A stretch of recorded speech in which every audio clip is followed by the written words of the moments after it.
नमस्कार। हमारा देश और पूरा विश्व आज कोविड-19 की चुनौती का सामना कर रहा है। कोविड-19 अभी खत्म नहीं हुआ है। ऐसे में हमारा फर्ज है कि हम सतर्क रहें। इसलिए जब तक दवाई नहीं तब तक कोई ढिलाई नहीं। कोरोना से बचाव के लिए जरूरी है नियमित रूप से हाथ धोना, मास्क पहनना और आपस में उचित दूरी बनाए रखना। याद रखिए, 2 गज दूरी, मास्क है जरूरी। खांसी, बुखार या सांस लेने में कठिनाई होने पर हेल्पलाइन नंबर 1075 पर संपर्क करें।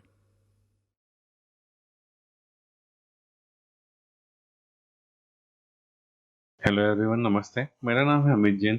आज मैं आप लोगों को व्यावसायिक शिक्षा के अंतर्गत आने वाले क्लास 9 एम्प्लॉयबिलिटी स्किल्स का unit 3 information and communication technology का लेसन 5 बेसिक कंप्यूटर ऑपरेशंस पढ़ाऊंगा।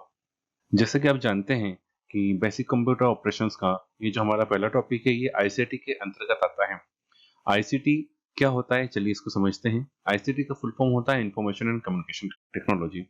यहाँ पर आप ये 3 शब्द देख रहे हैं। अगर हम इन 3 शब्द के कॉन्सेप्ट को समझें तो हम आईसीटी टर्म्स को बहुत बेहतरीन तरीके से समझ सकते हैं। तो आइए शुरू करते हैं। सबसे पहले जो हम टर्म ले रहे हैं वो है टेक्नोलॉजी। टेक्नोलॉजी यानी कि प्रौद्योगिकी। प्रौद्योगिकी जिसे शिल्प का विज्ञान भी कहा जाता है, ये शब्द एक ग्रीक शब्द टेक्नोलॉजिया से आया है, जिसका अर्थ है कोई भी कला या तकनीक या कौशल या विधियां या प्रक्रियाएं जिनका उपयोग वस्तुओं या सेवाओं के उत्पादन में या जीवन के विभिन्न उद्देश्यों की सिद्धि में किया जा सकता है। जैसे कि आपने देखा होगा कि पहले दिए का इस्तेमाल होता था प्रकाश के लिए, बाद में मोमबत्ती का इस्तेमाल होने लगा, फिर बल्ब का आविष्कार हुआ प्रकाश के लिए, फिर बाद में बल्ब के ही इसी आविष्कार में टेक्नोलॉजिकल चेंजेस हुए समय के साथ साथ, और फिर सीएफएल बल्ब मार्केट में आए। सीएफएल बल्ब के बाद जो फिर मतलब टेक्नोलॉजिकल चेंजेस हुए, फिर हमने अब जो मार्केट में हम जो देख रहे हैं वो है एलईडी बल्ब।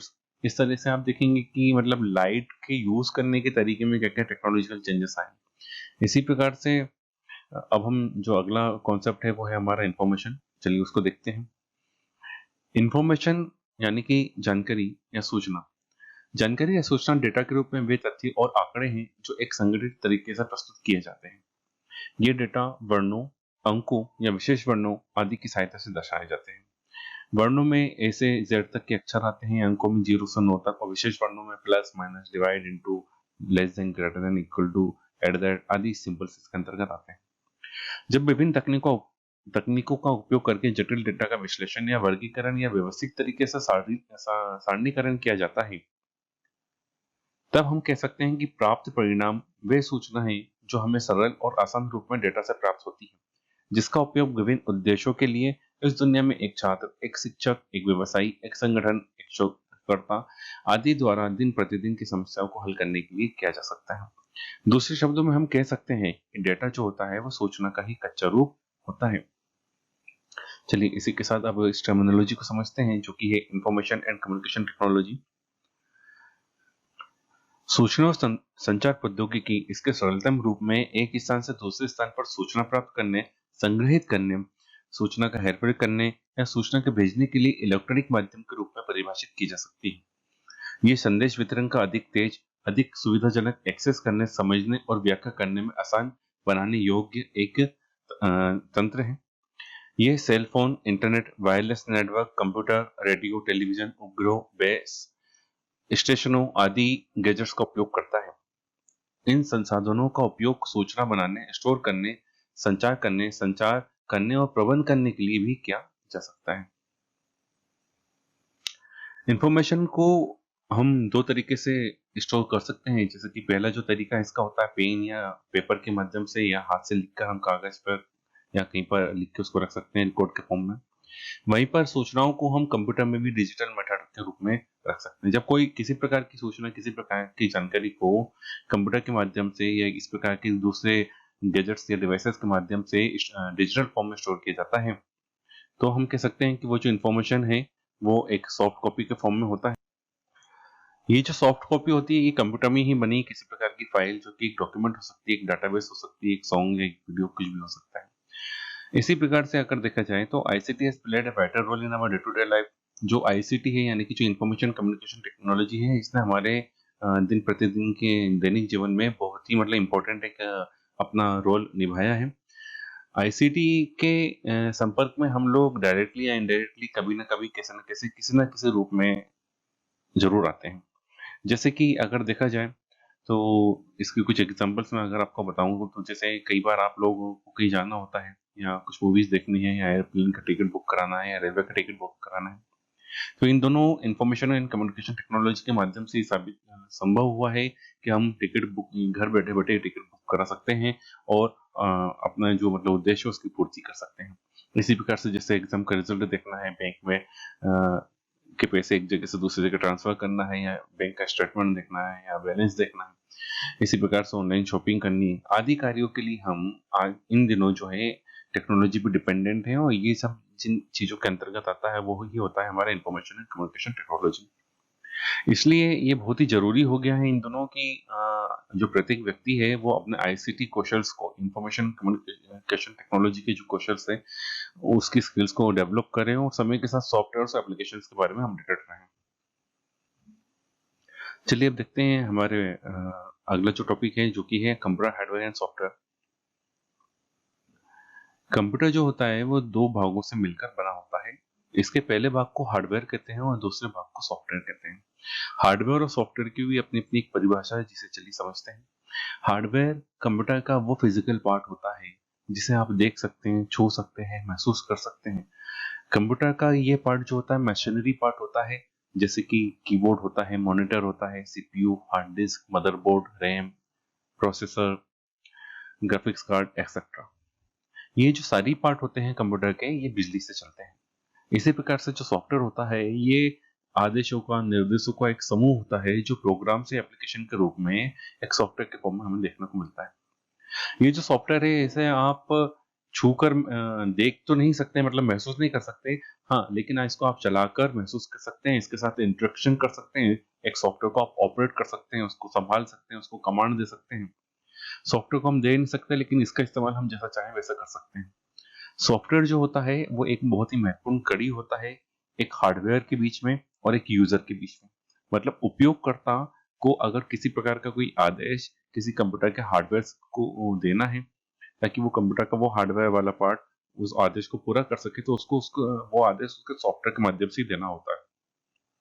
यहाँ पर भी जो सॉफ्टवेयर होते हैं वो दो प्रकार के होते हैं, जैसे एप्लीकेशन सॉफ्टवेयर और सिस्टम सॉफ्टवेयर। एप्लीकेशन में वे सॉफ्टवेयर आते हैं जो सिस्टम सॉफ्टवेयर के अंदर अलग से डाले जाते हैं या उसमें पहले से लोड होते हैं। एप्लीकेशन सॉफ्टवेयर वे सॉफ्टवेयर होते हैं जो पर्टिकुलर किसी खास उद्देश्य के लिए बनाए जाते हैं।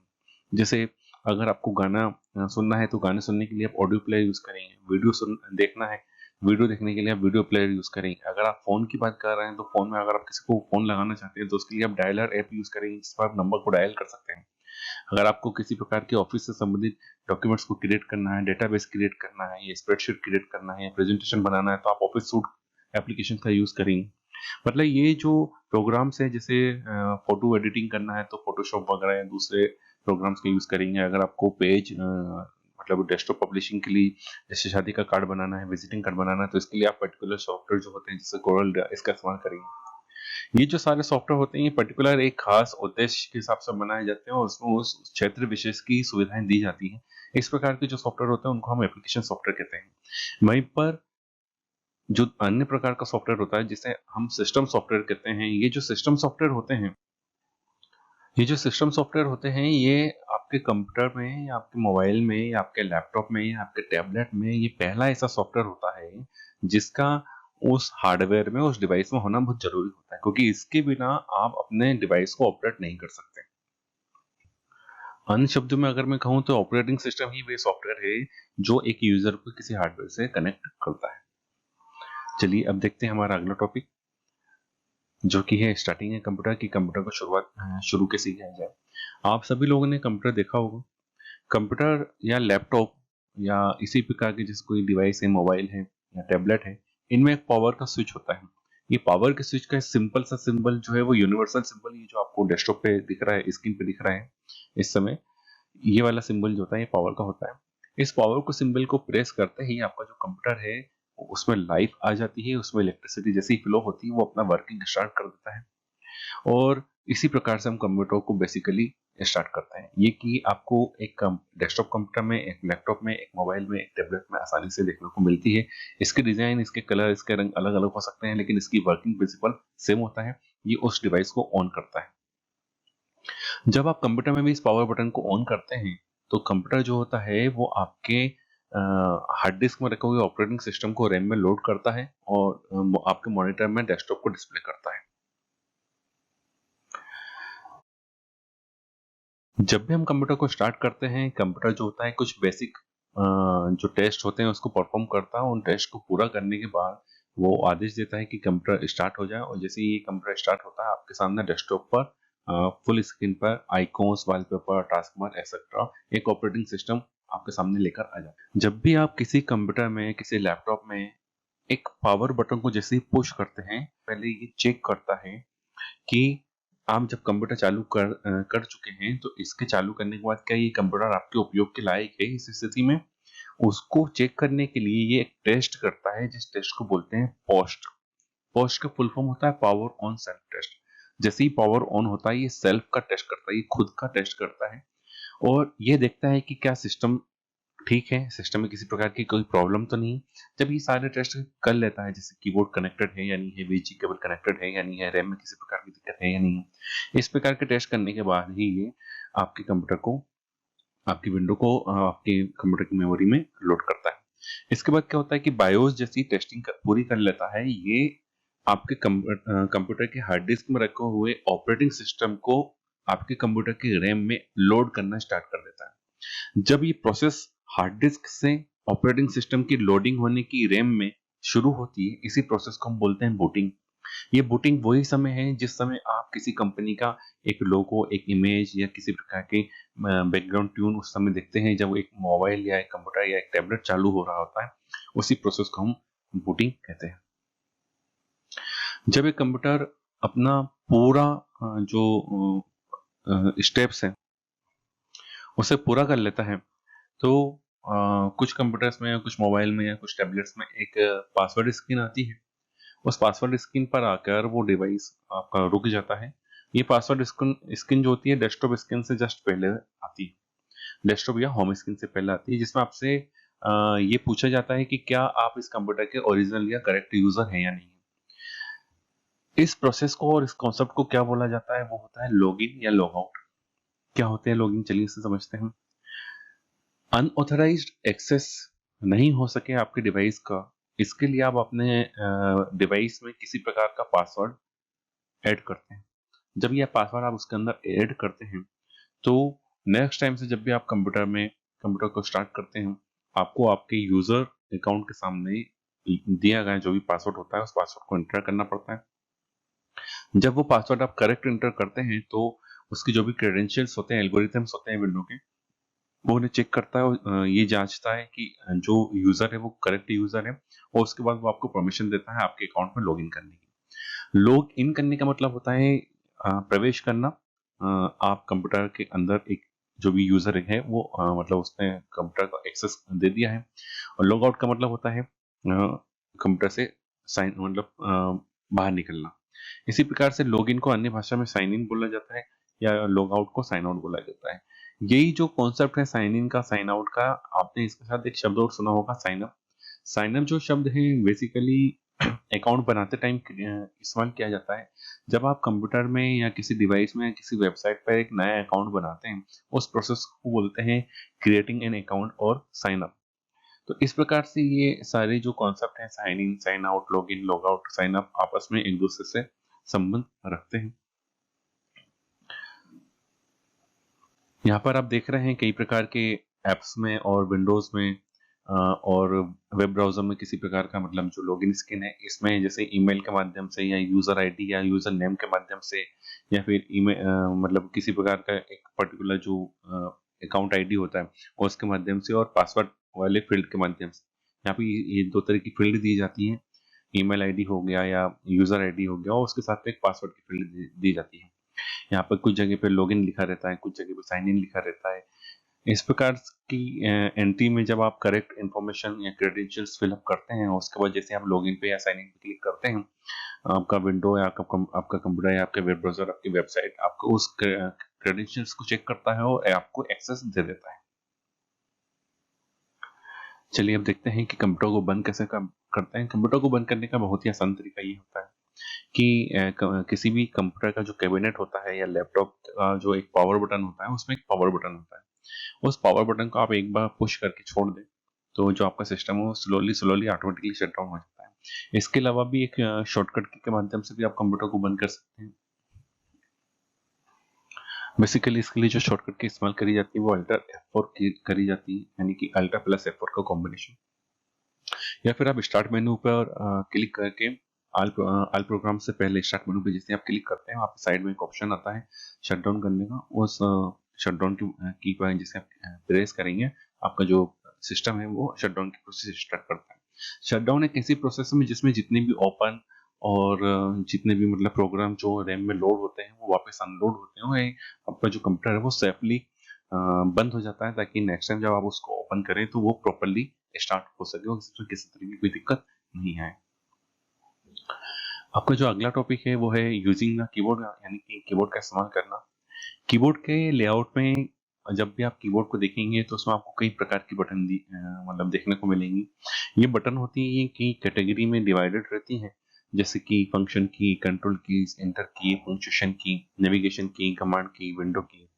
इसको अगर सेक्शन वाइज भी देखा जाए तो हम कह सकते हैं न्यूमेरिक कीपैड या अल्फा न्यूमेरिक कीपैड, फंक्शन की, कंट्रोल कीज का रूप में। चलिए समझते हैं कि ये कीज क्या होती है, उनके बेसिक कार्य क्या होते हैं। तो बेसिकली जो कीबोर्ड के भाग होते हैं वो कई तरह के होते हैं, जैसे कि यहाँ पे आपको देखने को मिल रहा है एस्केप की। यहाँ पे लेफ्ट साइड में अपर टॉप मोस्ट में जो की होती है उसको एस्केप की बोलते हैं। इसका बेसिकली मतलब किसी भी प्रोग्राम से बाहर निकलने के लिए, एग्जिट करने के लिए इसका यूज किया जाता है। इसके बाद F1 से लेके F12 तक 12 फंक्शन की होती हैं। इनका अलग अलग जगह पर अलग अलग कॉम्बिनेशन में या सिंगल रूप में भी इनका इस्तेमाल किया जाता है।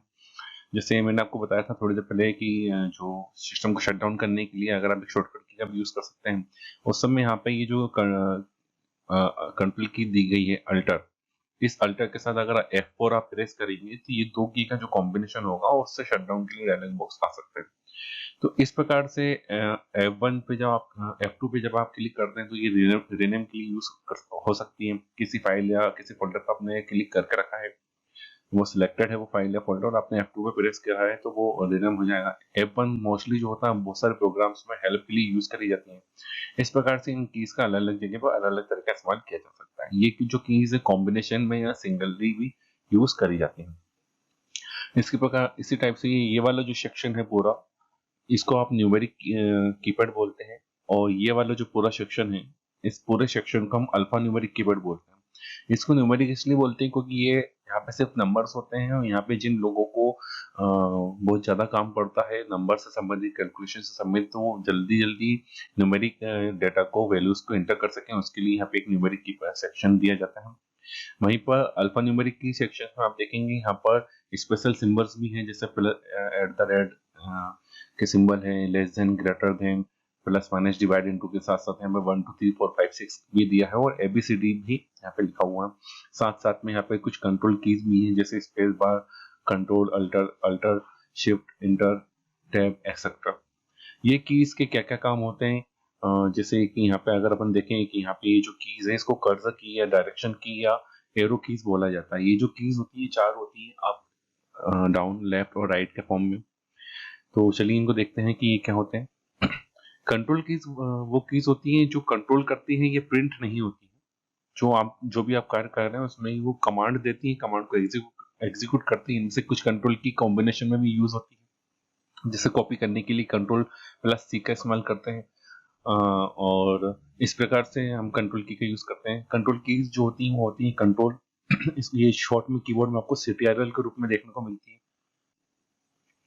इसी प्रकार से शिफ्ट, दो शिफ्ट होते हैं, एक लेफ्ट साइड में एक राइट साइड में अल्फा न्यूमेरिक कीपैड में। इसी प्रकार से दो कंट्रोल कीज होती हैं, लेफ्ट कंट्रोल और राइट कंट्रोल। इसी प्रकार से स्पेस बार भी आपका कंट्रोल कीज होता है। अल्टर नाम से जो बटन होती है वो भी स्पेस बार के लेफ्ट और राइट में होती है, ये भी कीबोर्ड में दो होती है। कैप्स लॉक जो लेटर्स को कैपिटल करने के लिए यूज करा जाता है। इसी प्रकार से टैब, जिसका इस्तेमाल कुछ डिस्टेंस छोड़कर आगे बढ़ने के लिए किसी डॉक्यूमेंट में किया जाता है, या एक फील्ड से दूसरी फील्ड में जंप करने के लिए भी टैब का इस्तेमाल किया जाता है।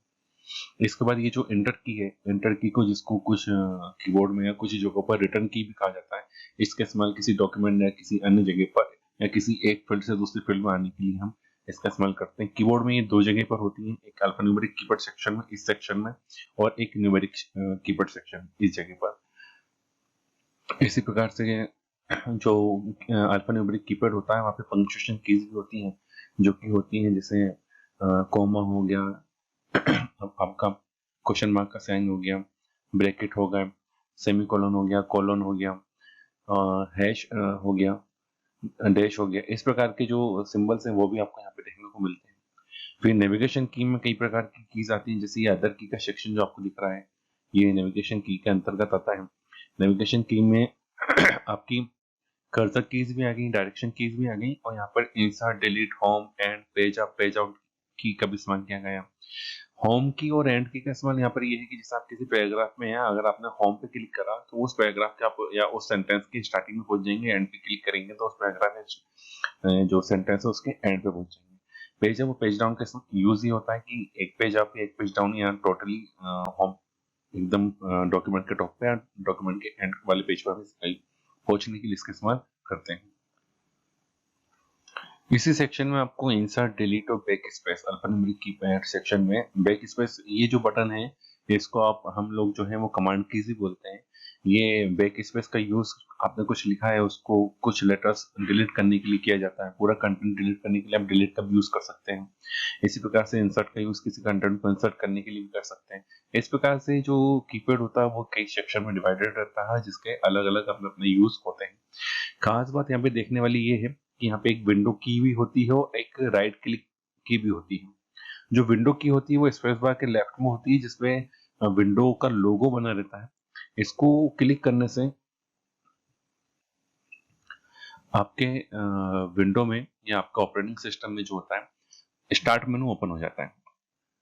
स्टार्ट मेनू को ओपन करने और क्लोज करने के लिए आप विंडो की का यूज करते हैं।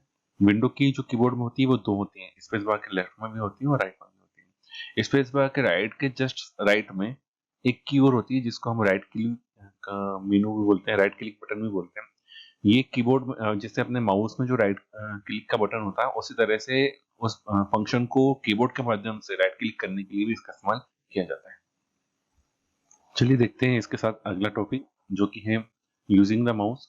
एक माउस आप लोगों ने देखा होगा, माउस के अंदर जो होते हैं बेसिकली तीन बटन होती हैं। एक लेफ्ट क्लिक बोलते हैं, लेफ्ट साइड की जो बटन होती है उसको लेफ्ट क्लिक, माउस के राइट साइड में जो बटन होती है उसको राइट बटन या राइट क्लिक करने के लिए उसका इस्तेमाल किया जाता है।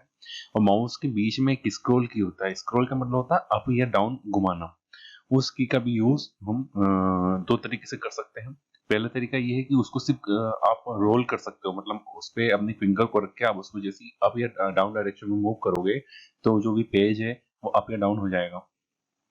Zoom in, zoom out, etcetera features के लिए इसका इस्तेमाल किया जाता है। वहीं पर ये जो स्क्रॉल की है कुछ जगह पर ऑटोमेटिक स्क्रॉलिंग के लिए इसको अगर एक बार आप प्रेस करके छोड़ देते हैं तो ये जो की है ये दबती भी है। ऑटोमेटिक स्क्रॉलिंग के लिए भी इसका इस्तेमाल किया जाता है। लेफ्ट क्लिक और राइट क्लिक में क्या अंतर है? लेफ्ट क्लिक जो होता है उसको बेसिकली सिंगल क्लिक या डबल क्लिक करने के लिए इस्तेमाल किया जाता है। किसी फाइल को अगर आपको सिलेक्ट करना है तो आप सिंगल क्लिक करके सिलेक्ट करते हैं। किसी फाइल को अगर आपको ओपन करना है, किसी फाइल या फोल्डर को, तो आप लेफ्ट क्लिक को दो बार जल्दी जल्दी प्रेस करके उसको ओपन कर सकते हैं। वहीं पे जो राइट क्लिक होता है ये 5% टू 10% ही यूज होता है एक नॉर्मल ऑपरेशन के दौरान। राइट क्लिक करने से आप किसी भी फाइल या किसी फोल्डर पर एक कॉन्टेक्स्ट मेनू खोल देते हैं जिसमें एक्स्ट्रा ऑप्शंस आपके खुल जाते हैं। राइट क्लिक का बेसिकली यही का यूज किया जाता है। इसी के साथ साथ जो लेफ्ट क्लिक है उसका एक यूज होता है ट्रिपल क्लिक करने के लिए। पूरा का पूरा पैराग्राफ या पूरा का पूरा सेंटेंस या पूरा का पूरा वेबसाइट का यूआरएल आपको एक साथ कॉपी करना हो तो आप ट्रिपल क्लिक जल्दी जल्दी करते हैं, 3 बार क्लिक करते हैं तो वो पूरा का पूरा जो पैराग्राफ है या सेंटेंस है वो सिलेक्ट हो जाता है। माउस में एक कॉन्सेप्ट और एक और होता है drag and drop. Drag and drop का मतलब होता है खींचना और ड्रॉप मतलब छोड़ना, खींच के छोड़ना। यहाँ पर क्या होता है कि जब आप किसी फाइल या फोल्डर को या किसी आइकॉन को सिलेक्ट करते हैं, एक बार क्लिक कर लिया आपने, सिलेक्ट कर लिया, सिलेक्ट करने के बाद आपने उस माउस के लेफ्ट बटन को पकड़ के रखा, छोड़ा नहीं, रिलीज नहीं किया माउस की को, और आप उस अपने माउस के कर्सर को लेकर जाते हैं एक जगह से दूसरी जगह, और दूसरी जगह ले आके ड्रॉप कर देते हैं। जैसे ही वो की को रिलीज करते हैं, वो जो कंटेंट है वो कॉपी हो जाता है या मूव हो जाता है। इस प्रोसेस को बोलते हैं ड्रैग एंड ड्रॉप करना। इसी प्रकार से कई वेरियस प्रोग्राम ऐसे होते हैं आपके कंप्यूटर में, जिसमें अगर आप किसी फंक्शंस के बारे में डिटेल देखना चाहते हैं, जैसे माउस को आप किसी फोल्डर के ऊपर लाएंगे या किसी फाइल के ऊपर लाएंगे, तो उसकी प्रॉपर्टी, उसका बारे में डिटेल आ जाती है। तो इस प्रोसेस को बोलते हैं रोल ओवर या हॉवर करना। आपने हॉवरक्राफ्ट सुना होगा, हॉवरक्राफ्ट मतलब जो हवा में तैरते हैं। तो उस समय क्या होता है, ये जो कर्सर होता है, ये उस पर्टिकुलर आइकॉन के ऊपर या फंक्शन के ऊपर जाता जरूर है, लेकिन उसके ऊपर रहता है, ये उसको क्लिक नहीं करता। इसलिए इस कॉन्सेप्ट का नाम दिया गया है रोल ओवर या होवर। ये जो माउस है बेसिकली जिस चीज को कंट्रोल करता है वो होता है आपका कर्सर। कर्सर को माउस जो होता है एक्स और वाई एक्सिस पे कंट्रोल करता है। माउस कई प्रकार के होते हैं, जैसे ऑप्टिकल माउस या फिर अपन कह सकते बाल माउस एक्सेट्रा। चलिए इसी के साथ हम आज का हमारा जो टॉपिक है इसको खत्म करते हैं और ये देखते हैं कि आज हमने क्या क्या सीखा।